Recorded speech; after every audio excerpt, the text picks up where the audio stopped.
Welcome to the AI Lab. I'm your host, Cameron Labuti. I'm here with Ryan Watson. I was a former engineer, Ryan, current engineer. I now run BidView Marketing. And the goal of this podcast is for us to just chat about what's going on in the world of AI and business, something we feel is missing from the narrative around AI. We're pretty well versed in all things AI. I'm pretty in deep with marketing on how that's being affected pretty heavily right now inside the marketplace. But we wanted to have this conversation. We just feel like this is missing. And we're going to start this week with a chart that came out last week. And Ryan shared this with me. And it's from Sequoia Capital. And they laid out their investment strategy into AI. It actually caught me off guard quite a bit. Ryan, any initial reactions before we dive in and start chatting about this? Yeah, no, I sent this over to Cam. I thought it was a very interesting chart that just outlined a lot of what we're seeing in today's AI world, but also as we're going to get into how fast things are changing. Because I sent this to him a few weeks back, and we're already seeing things completely different and how things can be switching between the charts and just either getting completely not needed. So one of the things that jumped out at me is Ray, if you spend any time on X specifically, or any news, they're so focused on code, which makes sense. That's where the big AI, the frontier labs, for anybody who's listening to this that aren't familiar with the frontier labs, if you hear me or Ryan refer to the frontier labs, it's generally going to be the big four, as I call them. But you have OpenAI, which their LLM will be ChatGPT. You'll have Anthropic, which we're familiar with theirs being Claude. Those are the two that most people think of. And then you have Google's Gemini, and then you have xAI's Grok. Grok is probably the one that is used the least among business professionals.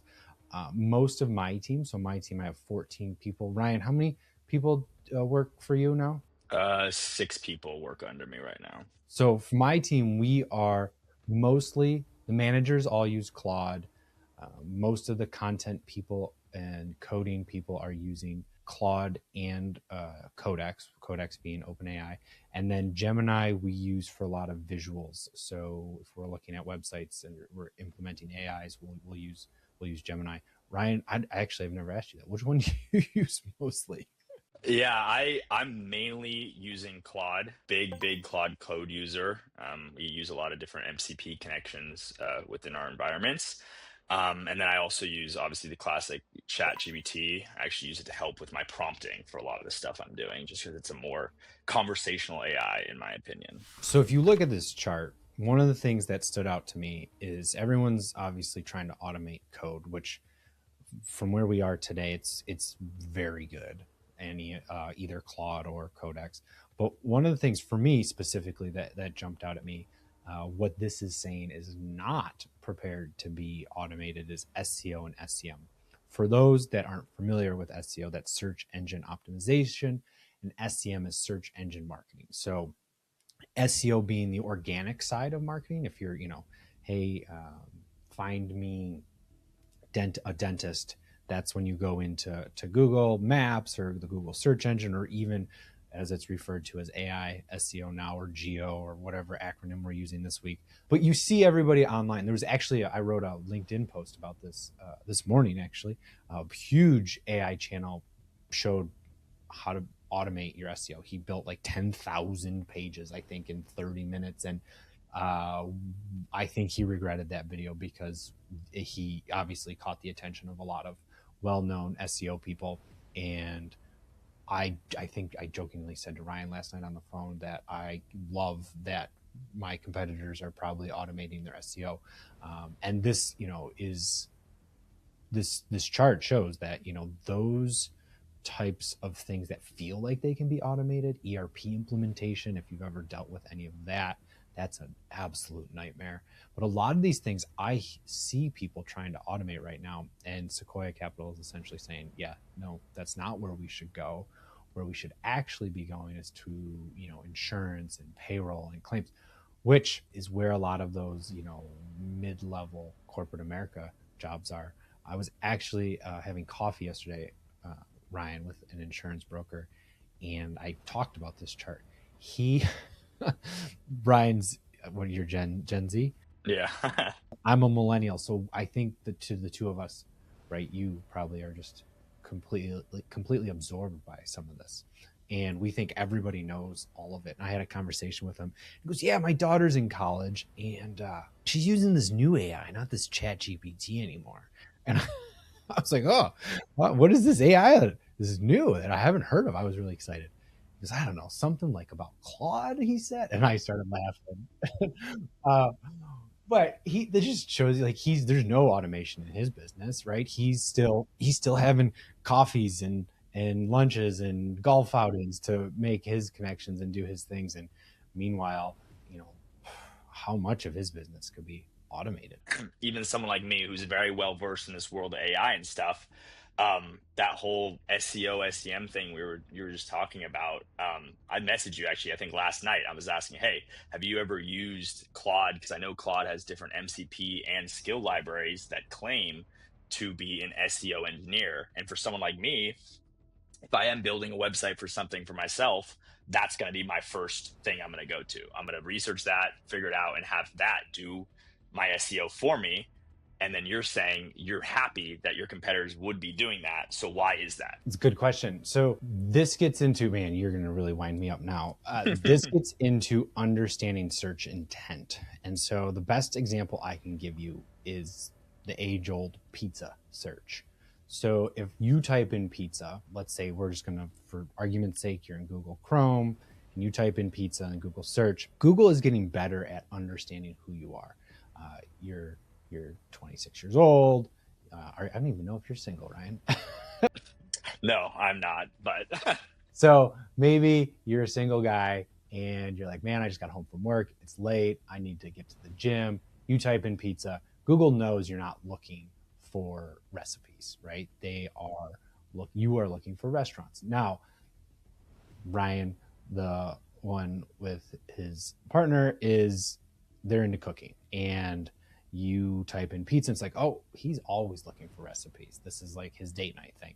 And so it recognizes that you are looking for recipes. Now, that is what we call search intent. Now that expands greatly, but AI tools, the Claude MCPs, or you're jumping into GitHub, you're pulling these repositories.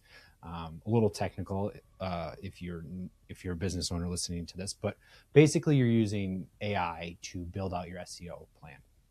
There's no consideration to, who is the search, who's the searcher, how are they searching, who are you targeting, what's the brand's positioning. There are so many variables that go into this that have to be thought about.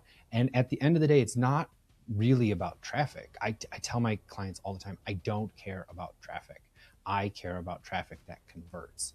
And so an AI is going to get prompted by a non-professional in a way that generates what they feel like is the best results. But they haven't been in the shoes of a client who is being told by the marketing company, look at your thousands of site visitors, and the customers or the clients going, yeah, but I don't have, my phone's not ringing. That's the difference between good SEO and surface level SEO.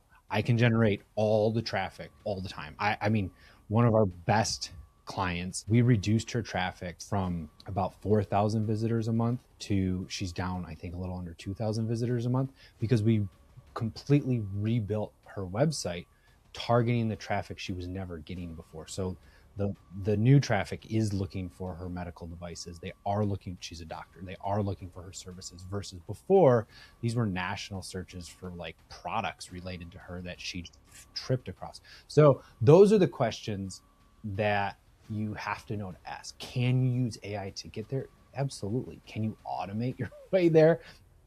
Listen, I would be the first one who would love to do it. Yeah.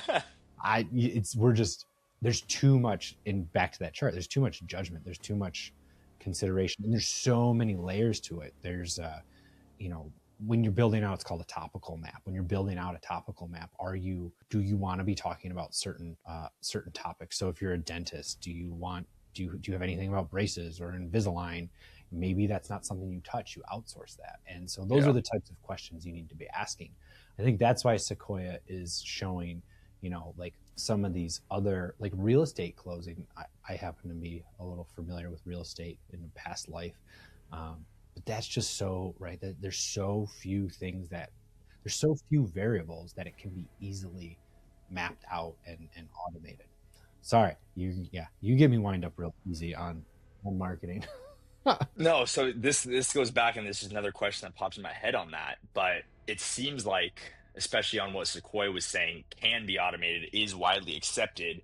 Are tasks that, one, like we were just saying, don't have a lot of variables, but also don't have a lot of personal variables where there's no human personality involved, like basic admin task or receiving an email and getting it sent out, or the insurance claims, all of that stuff where there is no, you can be a robot doing it. And I feel like that probably adds to why it's more widely accepted than something like what you're just talking about with the SEO, of knowing who that person is and how you're going to target them. I think that definitely adds a big play into why Sequoia's chart looks the way it does. Something else that I'm finding, and Ryan, I have a really good example because we have a mutual friend. That's how we met each other. And one of the things that, like, when I speak to the law firms, they want to automate everything. The personal friend of ours, he owns a brand associated with a sport, and he wanted to start automating a lot of things. And then Ryan, what I thought was a brilliant move was, you said, let's just automate the pieces that give you the most headache. And that's what I tell a lot of people now. Like, what's the piece that is repeated constantly? How do we make that easier? I know, Ryan, and you speak a little bit more to this, but you ran into some headwinds with some of his staff not wanting to use AI. How did you, so we'll refer to him as Nick because that's his name. How was that Nick's biggest headache, or was that something you identified that you could help with? How did that start? Yeah, so it started when, again, like I went into the company. That was my first questions: are what takes the most time? What are the most repeated, I guess, slash repetitive tasks um, that aren't getting addressed right now at this current time? And then that task that obviously we know, um, we tackled that first, and a lot of the staff didn't want it because they thought it was going to take their job, which it brings back to that whole thing of a lot of people don't have enough knowledge or awareness, if you will, in the space of AI, to where AI is not going to take those type of jobs. But I don't know, it took two of them finally accepted, right? So it took like 3-4 weeks to get one to take it. Then a week later, the second one got onto it. And the other 7 designers, I believe, all saw how much more the two that were using it were producing, that they slowly started coming over and wanting to use this agent that we built out for them just for the ROI, because it made those two look way better. If you're getting, say, 15 designs out in a day versus the 2 to 3 you were previously, your boss is going to see that and be like, wow, this person's on top of it, versus the people who don't want to accept it. And once that kind of hit, they all slowly started rolling over into it. And yeah, and then now I think they're crushing it. They're doing great. They're getting their designs out as they need, and there's been no issues since. So earlier, before we started recording, you brought up how people are making money, and a little tangent on that. So there's the Mag 7, right? I don't ask me to try and name them, but right? It's like Google, NVIDIA, Amazon. You keep hearing every day, like, oh, 20,000 people got laid off, and the blame is going to AI. But people hear that and think that AI is doing their jobs. And if you dig a little deeper, or you question a little further, it's that those companies are actually offloading those salaries, unfortunately, to make room for capital expenditure around AI infrastructure. So they're not actually using AI yet to take those jobs. But outside of those companies, if you look around, AI is actually creating more job demand, from my experience. And so in the case of Nick, he wants, if he has more room for more designers. He's trying to get designers to work for him all the time. Then the famous one was one of the first things AI automated was the reading of what's the word I'm looking for? Radiologists, right? So it was reading X-rays, and so everybody said, "Oh, don't be a radiologist," But what it actually did, it made the doctors were able to order more X-rays because the AI was able to scan faster. So now they need more radiologists to confirm what the AI is doing. So it had the inverse effect.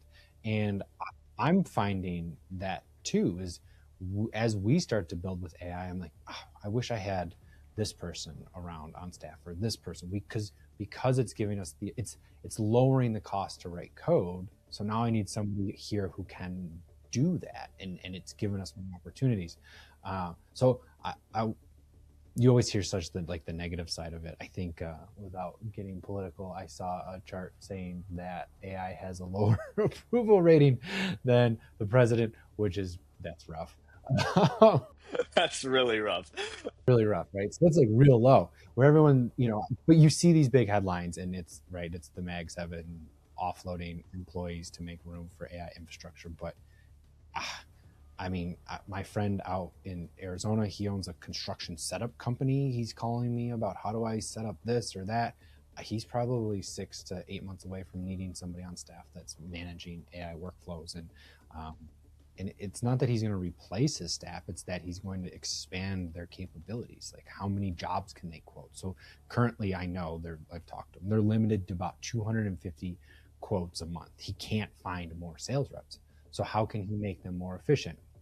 Similarly, of a sales rep who's a friend, he manages 15 accounts. That's it. That's his max, right? If he loses one, he can go get another one, but he can't get 16. Like 16 is just like there's not enough support or time in the day.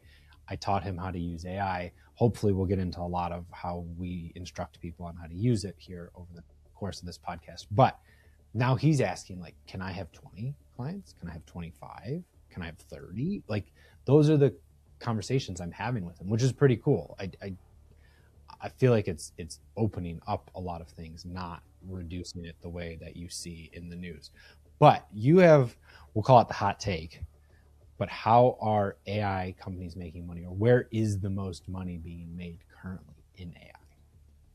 Yeah. So this is my hot take on this right now from what I've seen, what I've been researching and whatnot, is the people who know how to market themselves the most, in my opinion. And they don't need it's most of the time, no harm, no foul, but it's the people who don't know the most about AI. They're not the most in depth. They know a few workflows, they know how to leverage Claude code, maybe they use GPT, whatever it may be, but they're able to mass market themselves to people and charge a low enough entry cost to get thousands of clients a month on one end-to-end workflow, or one like Claude Code custom MCP, or one automated agent like the OpenClaw itself. Most of those people used to be in info sales or like real estate sales, and now they're saying they'll go set up an OpenClaw for you for $5,000.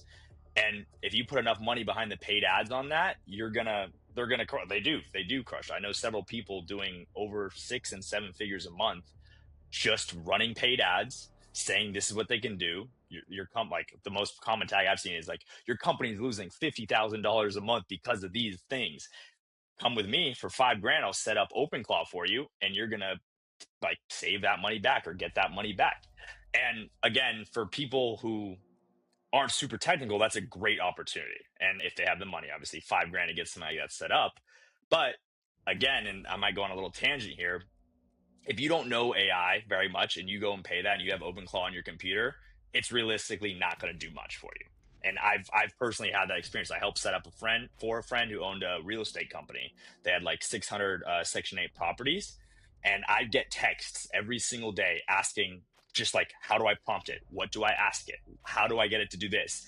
And I'm like I help him. Obviously, I'm a good guy. I'm going to help him out. But that's just a prime example of that.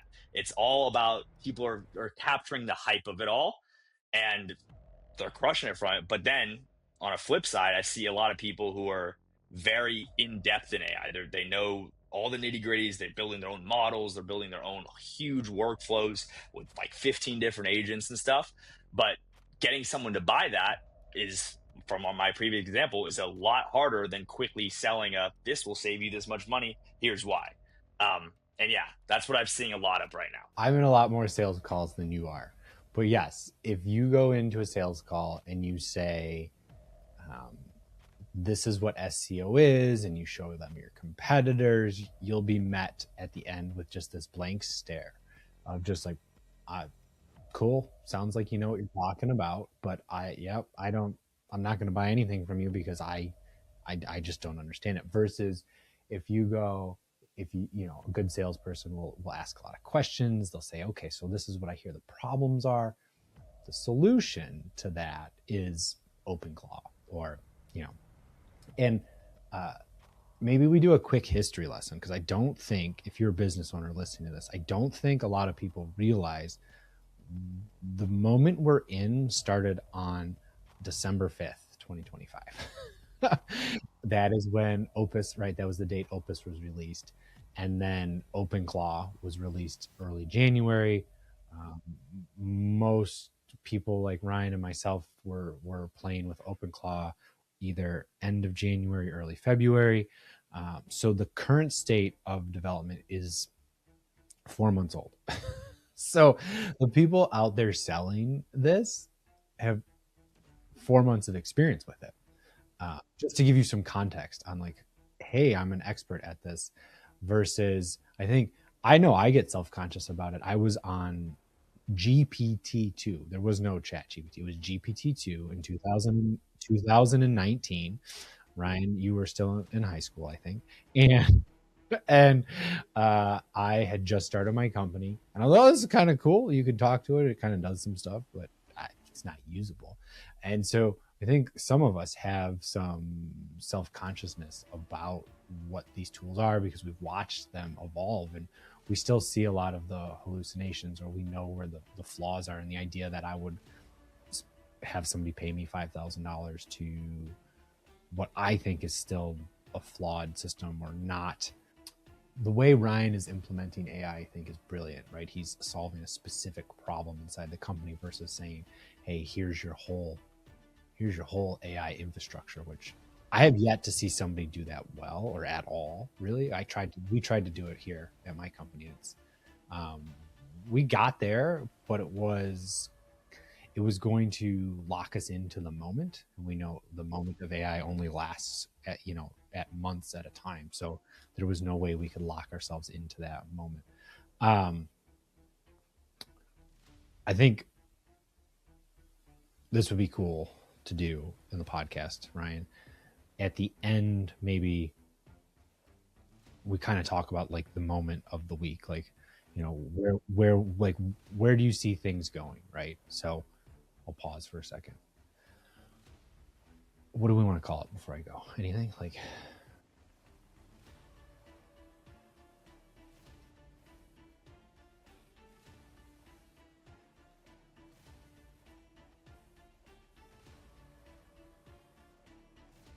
We'll come up with a name. Okay. So for the first week of April, what is something that you have learned or can help a business owner that's watching this, that they feel like they're behind, they haven't started with AI? What is something going on right now that you think is super relevant for that business owner to hear? Don't get attracted to all the hype. It's pretty general, but I'll give you a prime example from my perspective. And again, it's back on the OpenClaw thing. OpenClaw used to be allowed to use the whole OAuth system. So you'd able to go in and pay your $200 a month and use it for literally whatever you want. There's no limit, no any of that. And then earlier this week, I think April 4th, they put a ban on that and required API credits. And the usage of that has dropped like 80+%. Can you explain the relationship? I know what you're talking about, the relationship of OpenClaw and what costs $200. Oh yeah. So yeah, OpenClaw, to use it, you need to have a model behind it. And the $200 a month is Claude, Claude code. And that's what you're paying for, to get access to that model to run your OpenClaw system. And my point being in this whole thing is people are already dropping it just because of the cost. And I know some people who got way too excited about it, started setting all these things up, and then it just dropped because that's how everything's going right now. And if you're not, don't get caught trying to mine the gold. Try and find things to, like I always tell Cam, is like sell the pickaxe. Don't go after the gold, because in this day and age, everything's moving so fast that having something tailored to you that you can kind of describe exactly what you want, what you need, and what you want to have fixed is a lot more valuable than trying to just grab at everything new that's coming on and trying to put it to different solutions. It's, in my opinion, it's not sustainable right now. So that's my little tip of advice for right now. So I think my tip of advice is that if you are the decision maker or the business owner, you are looking to free up your time. And the place to start with AI is not always freeing up your time. It might be freeing up like a star team member, employee. So example being, I was helping a business owner and he's just hammered all day, every day. But these are not the things he's getting hammered with aren't, that's an operational problem. He doesn't need AI to solve that. He needs a different organizational structure. That's not something AI is going to fix. But what I asked him was, who are your 3 best people here, right? His office here, I think he had 40 people in it, and he named 3 people like immediately. He's like, this person, this person, this person. And I said, okay, that was one of them had finance. When I said, what does she do? He's, oh, finance. Okay. How does she do all of her finance stuff? He goes, oh, it's all in spreadsheets. I said, so a lot of that is probably, you could probably automate or help her along with AI. And he said, well, like how? And I said, well, are you on Google? He said, yeah. I said, one of the things, I mean, AI still makes some mistakes. One of the things I just don't see AI making mistakes anymore with are writing app scripts for Google Sheets. I wrote an app script today. If you are descriptive enough in what you want, it hits the app scripts perfectly. And the way I always prompt it at the end, now that you understand what I'm trying to solve, how can you suggest that we might improve on this process, and see what the AI says. But Codex and Claude, both, I haven't really seen them. The mistakes they have made have been because I wasn't clear enough. It wasn't that they couldn't code that, which in November, October, that wasn't true. They still made mistakes. Yeah. So anyway, I pointed that out to him, and it freed up her time. And I said, okay, now you get her, now you gave back, if you do that, you give her back 5 hours a week, 6 hours a week. Yeah. What can she take off of your plate? And so that's more of like I unintentionally get into some operation consulting here and there. But that's one of the places with AI, I think if you're the decision maker, look, like you're swimming over your head and you're like, how can I automate my life? Maybe it's not automating you. Maybe it's automating that star teammate that offloads some of that work from you. So, all right. Well, that was week 1 of the AI. We call it the AI lab. AI lab. All right. Here we go.